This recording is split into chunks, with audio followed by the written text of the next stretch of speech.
Ameerikaati.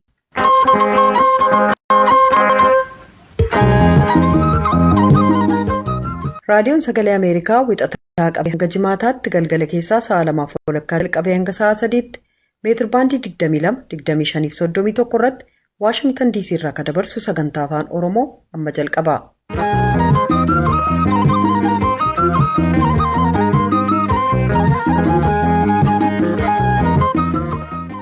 Dhaggeeffatoota keenya gama raadiyoo marsaa intarneetiif saatalaayitiin Naayilsaatiin akkasumas feesbuukiidhaan sagantaa keenya hordofaa jirtan bakka jirtanitti nageenyi keenya sinaa dhaqqabottan moltan kibxata waxabajjii 29 bara 2021 keessummeessituun keessanarraa Antuu Jubeeraati. Mootummaan Itoophiyaa Tigraay keessatti labsii dhukaasa dhaabiinsaa kalabsee yoo ta'u humnoonni adda bilisummaa uummata Tigraay magaalaa Maqalee galuun isaanii gabaasamee jira.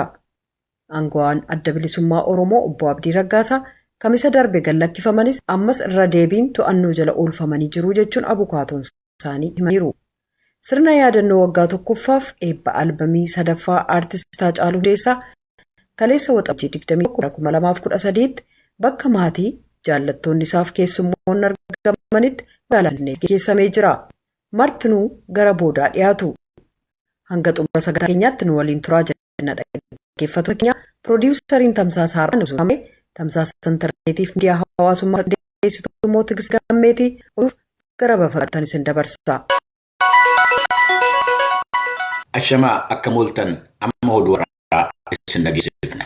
Akka Kaasirooyiter jedhetti waraanni Tigraay inni mootummaa Itoophiyaa waliin lolaa jiru yoo barbaachisaa ta'e Eertiraadhaa fi naannoo mootummaa Amaaraa keessa galee loluu hin danda'a jechuudhaan dubbi himaan adda bilisa baasaa uummata Tigraay Geetaachoo dubbachuu isaanii gabaaseera. Kaayyoon keenya inni duraa humna diina keenyaa dadhabsiisuudha.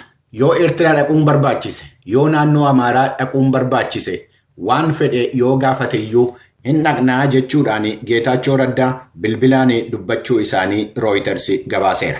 Karaa biraatiin ministeerri odeeffannoo Eertiraa Yemaane Gabramasqal fuula Tiwiitarii isaanii irratti sirreessaniin hamtoonni adda bilisa baasaa uummata Tigraay fi gargaartonni isaanii waan jiru seenaa hammayyaa irraa dubbisuu hin danda'an. Addaawwan waraanaa Egirii Matakkal, Addi Baagiyoo fi Asab akkasumas Sooranaa irratti bara 2016 fi amma gaaga'ama waraana muudatirraa jechuudha. Akkasumas dorgombiin umurii jechuu hiika isaa kallattii isaa fi maal akka inni agarsiisu hin hubatan jechuudha jedhanii Yemaane Gabramasqal. Mootummaan Itoophiyaa wal waraansa Tigraay keessa jiru ilaalchisee labsii dhukaasa dhaabuu gartokkee baaseera. Gareen paartii kanaan duratti Tigraay bulchaa ture adda bilisa baasaa uummata Tigraay yookaan TPLF magaalaa naannoo Tigraay Maqalee yommuu seenanu jiraattonni magaalattii simannaa taasisaniiruuf. Erga lolli Tigraay keessatti jalqabame ji'oottan 8 booda ibsi mootummaan Itoophiyaa kaleessa baase battalaan kan hojiirra ooludha. Gaazexeessaan Sagalee Ameerikaa Maqalee irraa akka jedhetti dilbata darbee kaasee loltoonni mootummaa federaalaa Itoophiyaa magaalaa Maqalee keessa hin turre. Addi bilisa baasaa uummata Tigraay yookaan TPLF magaalaa Maqalee seenuu isaa karaa tamsaasa raadiyoo isaatiin beeksiseera. Akka gabaasni naannoo sanarraa ba'an himanitti jiraattonni magaalaa Maqalee karaa irratti bahuudhaan loltoota garee adda bilisa baasaa Tigraay fi simannaa gochaa turan. Dubbii himaan adda bilisa baasaa uummata Tigraay Geetaachoo Raddaa magaalli Maqalee to'annoo garee isaanii jala galuu ishee wixata galgala bilbilaan akka itti himan maddi oduu Rooyiters gabaaseera. Dhimma kanarratti dubbi himtoonni waajjira muummee ministiraatii fi waajjira waraana Itoophiyaa akka yaada hin kenne Rooyiters himeera. Labsii dhukaasa dhaabuu kana ilaalchisee mootummaa Eertiraa irraa wanti dhaga'ame hin jiru. Gabaasonni madda oduu akka jedhanitti waraanni Eertiraa Zaalambassaadhaa fi Baadimmeerra qubatee jira. Karaa biraatiin gabaasileen miidiyaa akka dubbatanitti addi bilisa baasaa uummata Tigraay labsii dhukaasa dhaabuu mootummaan Itoophiyaa baase akka hin fudhanne himeera. Akka gabaasa CNN fi saba himaaleen deeggartoota TPLF jedhanitti addi bilisa baasaa uummata Tigraay magaalaa Maqalee kan deebisee qabate waraana mootummaa Itoophiyaa moo'uudhaan. Kanumaan wal qabatee maatiiwwan barattoota yuunivarsiitii Tigraay keessa jiranii waa'een ijoollee isaanii akka isaan yaaddessaa jiru VOA'tti himaniiru. Yeroo ammaa tajaajilli bilbilaa Tigraay keessa waan jirreef maatiin ijoollee isaanii wajjiniin quunnamuu hin dandeenye. Bittu kanuu ministeera dhimma alaa Yuunaayitid Isteetitti dhimma Afrikaa irratti gargaara ministeeraa kan ta'an Roobert Goodeek labsiin dhukaasa dhaabuu mootummaa Itoophiyaa lafa irratti fooyya'insa agarsiisuu baate haalli kanaan dura jiru yoo itti fufa ta'e mootummaa Itoophiyaa fi mootummaa Eertiraa irratti tarkaanfiin biroo akka fudhatamu godhuu danda'a jechuudhaan toora Tiwiitara isaanii irratti beeksisaniiru. Mana maree bakka bu'oota Yuunaayitid Isteetsi jalatti koreen dhimma alaa dhimma Itoophiyaa ilaalchisee marii taasisuu fi akka deemu Roobert Goodeek himaniiru. Miseensonni raayyaa ittisa biyyaa Itoophiyaa waajjira isaanii isa magaala Maqalee keessa jiru seenuudhaan meeshaa quunnamtii jalaa caccabsuu isaanii dhaabbata mootummoota gamtoomanii jalatti dhimma ijoolleewwan irratti kan hojjetu dhaabbanni UNICEF beeksiseera. Daayirektarri UNICEF Henrietta Fore ibsa kennaniin akka jedhanitti gochichi farra seera namoomaa addunyaa akka ta'es akkasumas eegumsa qaamoleen mootummoota gamtoomanii argachuu qaban waan gooluuf gochicha jecha cimaadhaan balaaleffadhaa jedhaniiru daayirektarri UNICEF. UNICEF Tigraay fi Itoophiyaa keessatti wanti inni dursa kennu ijoolleewwan 100,000 fi 40,000 fi warreen beelaaf saaxilamanii fi rakkina midhaan nyaataa kanaafuu gochi akkanaa nutti aggamamuu hin qabu jedheera ibsi daayirektara UNICEF irraa bahe. Itti dabaluudhaanis gareen hunduu seera waraanaa akka kabajiif jaarmiyaalee gargaarsaa akka hin tuqne sochii gargaarsa namoomaatti akka daanqaa hin taane gaafataniiru. Dhaggeeffattoota keenya oduu narraaf qabnu asuma irratti raawwata. Qophii keenya afanii wajjiniin nu wajjiniin tura. Kan dhaggeeffataa jirtan as Waashingtan DC irraa kan darbu raadiyoo sagalee Ameerikaa sagantaa afaan Oromooti.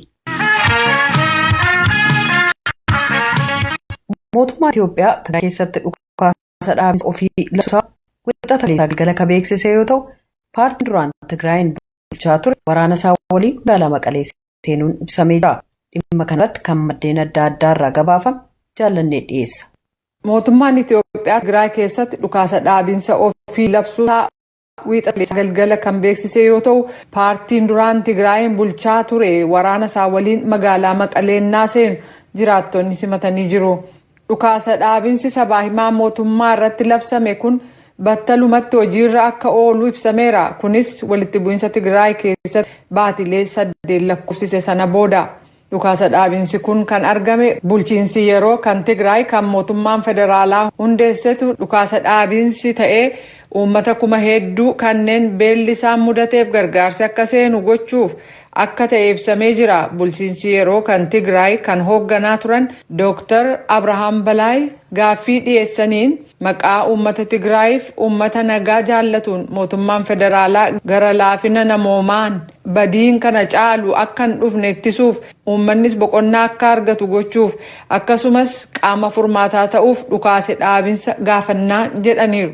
Ibsi mootummaa kan sabaa himaa mootummaa irratti dhiyaate akka jedhutti dhukaasa dhaabinsi kun qonnaan bulaan lafa isaanii akka qotatan gareeleen gargaarsaa lafa humni waraanaa hin jirretti akka sosso'an gargaara. Dhukaasa dhaabinsi kunis baatiin qonnaa hanga xumuramutti akka turu kan ibse yoo ta'u, guyyaa kana xumurama garuu hin jenne. Itoophiyaa keessatti baatiin oomisha guddichi hanga baatii fulbaanaatti tura. Gama kaaniin oduu gabaasaan AFP yookaan Ajaans France Press Jaansi Ayaana Finfinneerraa Steve Miller waliin gaaffii deebii gaggeesseen dhukaasi dhaabinsi kun labsamus garuu jedhe. The activities that are underway to bring the major perpetrators or those the government. Kanneen yakkamtoota ittiin jedhee mootummaan waamu seera duratti dhiyeessuu fi sochiin ta'u kan itti fufu ta'u mootummaan ibseera jedhe. Hunduu nagaa buusuuf akka hojjetu ta'uu baannaan dhukaasa dhaabinsa kana ajandaa dhossaadhaaf kanneen oolchan ni jiru taanaan seera eegsisuun akka itti fufu ibsameera jedhe. Loltoonni adda bilisummaa uummata Tigraay yookaan TPLF magaalaa Maqalee qabatanii yeroo jiran kanatti dhukaasa dhaabinsa mootummaan Itoophiyaa labse kan ilaaleen ibsi kennan jiraa gaaffii jedhuuf oduu gabaasaan kun ennaa deebisu actuality too. Up to now there is no any reaction from TPLF. I hope some ideas or opinions or some point of. Gama TPLF irraa waan jedhame hin jiru. Gara fuula duraatti akka yaadaatti akka ilaalchaatti yookaan waan tokkoon dhiyaachuu malaa jedheera. Loltoonni Eertiraa dhukaasa dhaabinsa kana fudhataniiru wanni jedhame jiraasa jedhuuf immoo mootummaan Itoophiyaa waa'ee loltoota Eertiraa kan jedheen qabu gama kaaniin mootummaan Eertiraas waan jedheen qabu jedhe. Gama kaaniin Reuters akka gabaasetti waraanni Eertiraa magaalaa Shiree keessa akka hin jirre namoonni ijaan argan kibxata har'aa ibsanii jiru jedheera. Namni ijaan arguusaa dubbatuu fi sodaa nageenyaaf jecha maqaansaa akka hin ibsamne gaafate akka jedhutti erga wiixata darbe galgalaa kaasee waraanni Eertiraa hin mul'anne. Jiraataa akka biraan immoo akka mirkaneessetti magaalaa Shiree keessaa waraanni Eertiraa lakkoofsaan guddaa baasanii gara magaalaa gara kaabaa tokkotti geessaniiru jedheera. Dubbi himtuun waajjira muummicha ministeeraa, dubbi himaan waraanaa akkasumas hoogganaan taask foorsii yeroo hatattamaa kan Tigraay irraa deebii akka kennan gaaffii dhiyaateef battalumatti deebii hin laanne ministiriin odeeffannoo Eertiraas akkasuma deebii hin laanne jedha Reuters gabaasaan.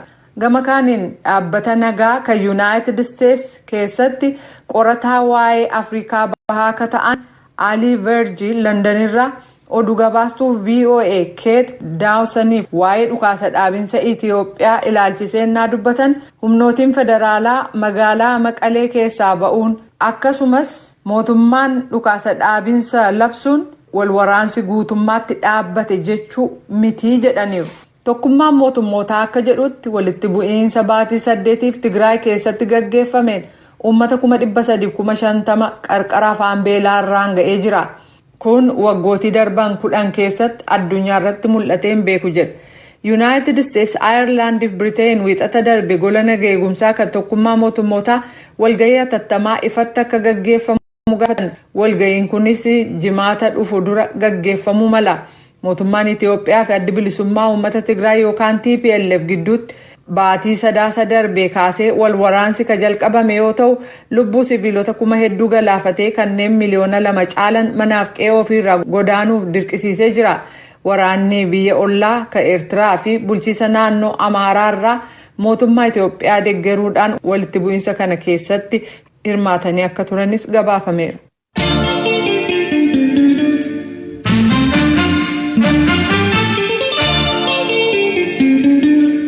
Kun raadiyoo sagalee Ameerikaatti dhaggeeffattoota keenya amma immoo gabaasattaa nutti ceena.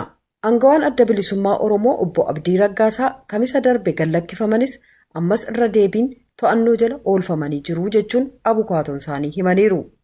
Abukaatoon obbo Abdii Raggaasaa obbo Tuulii Baayisaa manni murtii olaanaa Oromiyaa obbo Abdiin yakkarraa bilisa jedhee erga gallakkiseen booda battaluma to'annoo jala oolfamanii amma bakki isaan jiran hin beekamu jechuun ibsan. Aangawoonni nageenya mootummaa dhimma kanarratti yaada gama isaanii akka nuuf kennaniif gaafannus yeroof argachuu hin dandeenye galmoo daawwit Adaamaarraa gabaasa qaba. Obbo Tuulii Baayisaa abukaatoo obbo Abdii Raggaasaati. Obbo Abdii erga poolisiin to'annoo jala oolchan duuba dursa himati gara 6 irratti dhiyaate akka turee fi duuba ammoo himata 3tti gadi bu'ee jechuun ibsu. Yakka adda addaa gara yakka 6, 7, 8 raawwate jedhanii yeroo adda addaa himachaa turanii haa ta'u malee dhumarratti himannaan irratti dhiyaate himannaa gurguddaa 3 irratti dhiyeessanii tokko meeshaa telekoomii moobaayilii tuuriyaa jedhamu tokko hayyama malee qabatanii argamaniiru kan jedhu himata tokkodha. Lammaffaan waraana bilisummaa Oromoo kibba Oromiyaan keessumaayyuu godina keessa socho'u akka inni nagaadhaan galee mootummaa wajjin araarri hin buune sitti godhee jira. Mootummaa irratti akka isaan kaka'an akka isaan karaa guban akka fincila adda addaa kaasan waamicha taasistaniitu qaamaan argamtanii gorsa taasistaniitu jedhanii shororkeessummaa sana himatanii turanii. Inni dhumaan eeggaddattiin mana murtii dhiyaatan ammoo bara 2008 akka lakkoofsa Itoophiyaatti ammallee kibba Oromiyaa godina Booranaa aanaa Moyyaaleetti nama tokko maqaadhaan 4 ta'anii butanii bakka biraa geessanii achitti akka waraanni bilisummaa Oromoo kan shiftaa 5 isaan himannaa kan bananii akka isaan gubiinsa irratti raawwatanii situ ajaja kennee kun immoo gocha shororkeessaati jedhanii himata kanaa irratti dhiyeessanii himati warri duraa yeroo adda addaatti ragoon abbaa langaa qindaa'anii sobaan kan dhiyaatan ta'uu manni hubatee telekoomii sanarraas gocha shororkeessummaatti himataman isa duraarraas bilisa godhee ture. Dheengadda isa dhumaa isa micaan gubatee jedhame kanarratti ragaatti isaa dhiyeessaa jedhanii turanii ragaatti isaa bara sana keessa bara 2008 akka lakkoofsa Itoophiyaatti Jaal Abdii Raggaasaa biyya Eertiraa magaalaa Asmaraa akka turan malee biyya Itoophiyaa keessa akka isaan hin turre paaspoortii isaanii fi ragaa barreeffamaa adda addaa akkasumas ragaa namaa miseensota ABO yeroo sana isaa waliin turan ragaa taasisnee mana murtiitti dhiyeessee isaanis kanuma mirkaneessanii manni murtiis ragaan ittisaa ragaa balangaa amansiisaadhaa gama balangaatiin ragaa tokko qofa dhiyaate kanaafuu nama miti Jaal Abdii Raggaasaa gochi gubiinsaa raawwatu agarsiisu. Saawwadis kamisa dhugaan manni murtii olaanaa Oromiyaa himata obbo Abdii irratti dhiyaate kan kuffisee bilisaan akka lakkeeffaman murteessus obbootolii dabalanii himu. Manni murtii bilisaan kan gaggeeffaman naannoo sa'aatii 5 bilaan akka gaggeeffaman murtii kenni ture. Kana booda kan jiran godina addaa Oromiyaa naannoo Finfinnee magaalaa Sabbataa bakka Daalatti jedhamutti hidhamanii turani. Ajajni mana murtii mana hidhaa sana qaqqabee manni hidhaa sunis gara sa'aatii 10 akka abdiin ba'an erga taasisee booda Jaal Abdiin mana hidhaarraa ba'anii waa'ila isaanii nama isaan simatu Jaal Jabeessaa Gabbisaa jedhaman wajjin ba'anii kilomeetira tokko mana hidhaa sanarraa fagaatiin namoonni wayyaa uffata poolisii Oromiyaa uffatan makiinaadhaan karaa irratti eeganii karaatti cufanii achumatti qabanii gara magaalaa Sabbataa geessanii Jaal Jabeessaa gara sa'aatii tokko erga tursiisanii booda isa biraa gallakkisanii Jaal Abdii immoo ukkaamsanii gara buusan hin beekamne jechuudha. Maatiinis hin beeku, abukaatonni hin beeku, maaliin akka qabame namni beekus hin jiru, bakka isaan geessanis hin jiru, haala kanatti jira. Obbo Lammii Gammachuu yeroof bakka bu'aa quunnamtii uummataa adda bilisummaa Oromooti. Amma eessa buuteen isaanii kan wallaalame obbo Abdiin bitootessa 28 bara 2020 kaasanii to'annaa poolisii jala jiru jedhu. Aduu jimaataa maatiin deemanii gaafa mana hidhaa isaan duratti hidhaman alamganaatti deemanii gaafa yeroo gaafatanitti asii baafameeraa nuti hin beennu bakka isaan geessanii jedhanii ammaatirraa odeeffannoo ammuma kanaa beeku. Ergasii yoo qaama mootummaa gaafatanii eessa akka jiran adda baafachuudhaaf wanti isin gootan jira? Gaafannee mana hidhaa isaan guyyaa sana itti hidhaman kan alamganaatti argamu sana deemee maatiin gaafa gaafatu ba'eeraa fuudhanii baasaniiru. Qaamni as kaa'e sun maaliif akka kaa'e eessatti akka geessu nutti hin himu. Ofii isaaniidhaanidha kan isaan geggeessanidha. Waajjira bakka isaanitti guyyaa sana hidhamanii dhageenye. Abukaatoo obbo Abdii obbo Tuulii Baayisaa eessa buutee obbo Abdii qaamni mootummaa gaafatan jira jechaan gaaffeen ture. Akka barbaadde deemtee waa gaafattee deebi'uun iyyuu amma ulfaataa ta'ee jira. Waan akkasii gaafa gaafattu rakkoo gurguddaatu uumamaa jira qe'ee kanatti waan ta'eef isa miidiyaadhaaf hin himu garuu maatiinis abukaatonnis yaalii gochaa jiranii namni sitti himu garuu hin jiru akka waliigalaatti. Koomishiniin Poolisii Oromiyaa waa'ee lafaa to'annaa jala oolfamuu obbo Abdii yaada kennuuf gaafannee deebii argachuuf hin milkoofne. Ittaanaa Koomishinar Geetaachoo Ittaanaa itti gaafatamaan sabquunnamtii koomishinichaa waan obbo Abdii odeeffannoo akka hin qabne himan. Itti aanuun garuu Koomishiinarii Poolisii Oromiyaa fi itti gaafatamaa waajjira dhimma nageenyaa fi bulchiinsa mootummaa naannoo Oromiyaa irraa deebii argachuuf gaafannus itti milkaa'uu hin dandeenye. Dhaggeeffattoota keenya dhimmuma kanarratti deebii aangootarraa akkuma arganneen simbiraan kan geenyu ta'a. Gabaasa Sagalee Ameerikaaf Galmoo Daawit Adaamaa.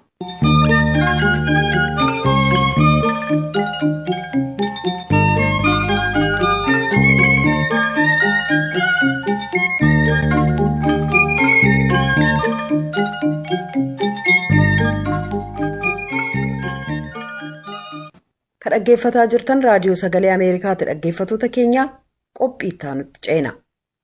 Waa'ee uummata Oromoo kana beektuu laata?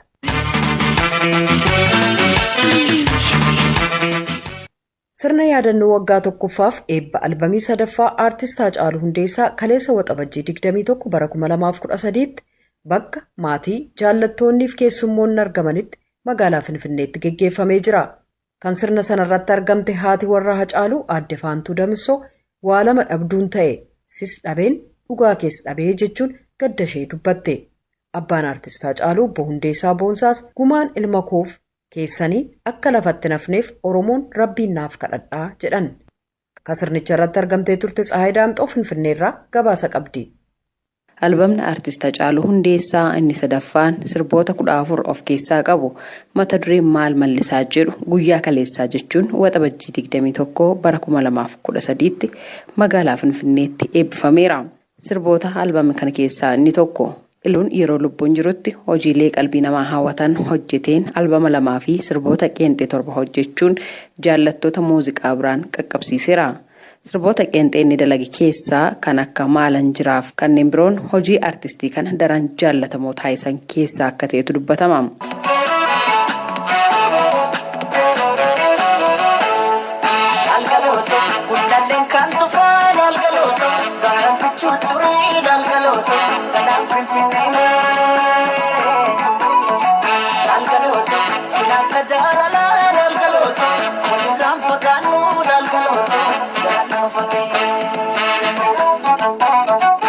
Artist Hacaaluun waxabajjii 22 bara 2012tti magaalaa Finfinnee kutaa magaalaa Aqaaqii Qaallitti bakka addaa kondominiyeemii Galaan jedhamutti galgala naannoo sa'aatii 3:00 ajjeefamuunsaa dhagahame. Erga ajjeefamee waggaa tokko guutee sirni yaadannoo waggaa tokkoffaa isaa kaleessa magaalaa Finfinneetti bakka dinqisiifattoonnii fi maatiin aartii argamanitti raawwatameera. Haati warraa Artist Hacaaluu Hundeessaa Aadde Faantuu Damissoo sagantaa yaadannoo isaa waggaa tokkoffaa irratti akka dubbatanitti waa lama dhabduun ta'ee jedhan. Gaddi keessan gadda keenya jettanii nu cinaa dhaabbachuun aantummaa keessan nu taphisiistan hundi maqaa abbaa warraa koo goota jaalalaa gooticha abbaa dhugaa fakkeessitti fakkaachuu hin dandeenye Artist Hacaaluu Hundeessaatiin galatoomaan jedhu. Aceekoo kan sidhiqqu awwaa lama dhabduun ta'e. Kanan gaabu kan na aarsu bifa tokkoon meeqan du'e. Aceekoo bifa tokkoon waa lama dhabduun ta'e. Sis dhabeen dhugaa keessa dhabe. Dhugaan kee waaqaa fi mucayyoo si bira jirtu qofa bira jira. Kan si nyaattees kan si nyaachistees ishuma. Akkuma jette kan nama nyaatu keessa jira jettee mitiire. Aceekoo ati hin duune hin duutus kan du'e. Warra si ajjeesne jedhanii yaadan seenaan qabne warra garaadhaaf bulu. Aceekoo seenaan bara baraan si yaadata. Aadde Faantuun itti dabaluudhaan dhugaan ilma waaqaatis jedhan. Haqni kee ifa jiraatus kan dhokate yoo ta'us gaafa rabbi jedhe ba'uusaa himu. Kun immoo abdii kiyyaa fi abdii uummata keetiiti. Warri Aceekoo ajjeestan ajjeesistan dhugaa fi dhiiga isaa dhoksitan ilma bubbula malee dhugaan ilma baha. Dhugaan ilma waaqaati jedha Oromoon yeroo mormaa. Aceekoo dandeettii fi obsa siif kenne anaafis ijoollee keetis uummataafis haa kennu. Osoo fakkeessuu fi fakkaachuu dandeesse yoomsi dhabna ture. Ijoolleen kees abbaan keenya hin dhufu jedhanii nan gaafata ture. Aceekoo boolla kee daadhiin haa guutu. Dhugaa fi dhiiga kee rabbi haa baasu. Warreen si waliin wareegamanis boolla isaanii daadhiin haa guutu. Obbo Hundeessaa Boonsaa abbaan Artist Hacaaluu Hacaaluun kan saba bal'aati. Uummanni hundi dhugaa isaanaaf barbaadu jechuun dhaammataniiru. Hacaaluun ani abbaa isaa ta'ee anaan hawaamamu malee haadha isaatiin hawaamamu malee Hacaaluun ilma Oromooti malee ilma koo ilma Hundeessaa miti. Waan biraanis waan baay'ee dubbachuu deeman danda'a barbaacha isaan qabu. Wanti nan jedhu namni galma kana keessatti argee hundumtuu duubaa keessatti ayyaana qaba. Ayyaana keessa laa kanadha. Nama mucaa koo galaafate akka gumaan mucaa kootii goodaatti namni. Inni mucaa kootii goodaatti dhangala'ee akkana ture waaqatti naa kadhadha. Albama sadaffaa Artist Hacaaluu kaleessa eebbifame keessaa tokko Wallee Galatoomaa jedhudha. Artist Caalaa Bultumee hiriyoota Hacaaluu keessaa tokkodha. Hacaaluun har'a lubbuudhaan jiraachuu baatus ilmi namaa hin dhalataa saba isaatiin waan gaarii hojjetaa hin jiraata. Immoo gaafa waaqni nu barreesse immoo hin wareegamna dachee kanarra darbina jechuudha. Hacaaluun namoota wareegaman sana otoo hin taane hin wareegamne. Hacaaluun onnee uummata Oromootii fi uummata Afrikaa kana keessatti namoota afaan Oromoo dhaga'an biratti onnee uummata Oromoo keessaa siidaa jabaa qaba jedheen amana. Artist Amalmaal Abaatee Gadaa Hacaaluun nama bilchaataadha. Namni itti dhiyaate waa hedduu irraa baraa jechuun ibsiteetti. ሰርቶ ያስቀመጠው ስራዎች ውጤት ላይ መዋላቸው ጥሩ ነው። Hojiileen inni hojjetee teechise hojiirra ooluun isaanii gaariidha. Inni nama dagatamu miti. Garuu osoo hojiin isaa kun hin hojjetamin osoo achumaan hafeera ta'ee baay'ee nama gaddisiisa. Amma garuu hojii gaariitu hojjetame. Aan Hacaaluu itti dhiyeenyaan nan beeka. Yaada bilchaataa qaba. Nama gorsa. Namni kamiyyuu osoo itti dhiyeenyaan beekee nama akkamii akka inni ta'e hubatee nan gammadan ture. Umurii isaa malee ijoollummaadhaan du'e baay'een gadde. Osoon hin beeku ta'ee jedheetan ofitti gaabbe jette artist Hamalmaal. Maatiin Hacaaluu gadda keessa jiran dandamatanii hojii isaa uummataan ga'uuf carraaquun isaanii baay'ee na gammachiiseera kan jedhamu artist Elamoo Aliiti.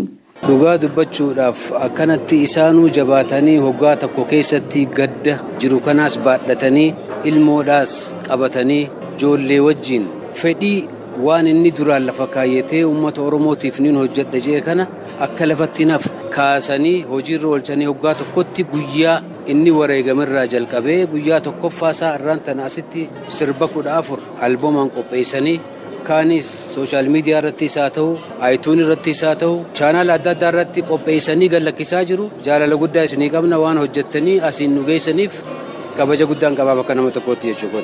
Hiriyaan Hacaaluu Ingiduu Cimsaa komiin qabaa jechuun yaada isaa sagantaa kanarratti ibsee jira. Komiin qaba. Artistoonni Oromoo as jirtan hunda Hacaaluu beeku. Komiin sirraa qaba. Komiin sirraa qabu. Waa tokko hin haalate Hacaaluu waa tokko hin haalate kootumas akkas godhi Hacaaluu baatee deema. Garuu waggaa tokko itti Hacaaluu boqote. Gaaf tokkollee keessa jiraatu waan isaa jettanii mana murtii gadi dhuftanii gaaf tokko waan isaa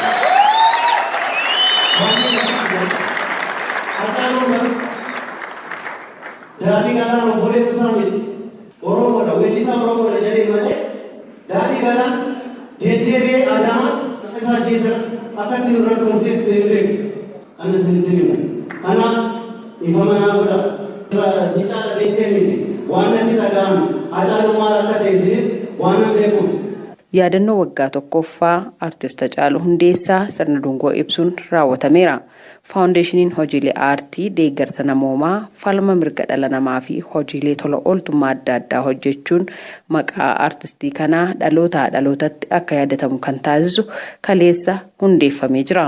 Faawundeeshinii artist Hacaaluu Hundeessaa jechuudhaan. Albamiin sadaffaan maal mallisaa jedhus kaleessuma eebbifamee jaallattootaaf dinqisiifattoota isaa bira qaqqabeera. Gabaasa raadiyoo sagalee Ameerikaatiif Tsahaay Daamxoo Finfinneerra.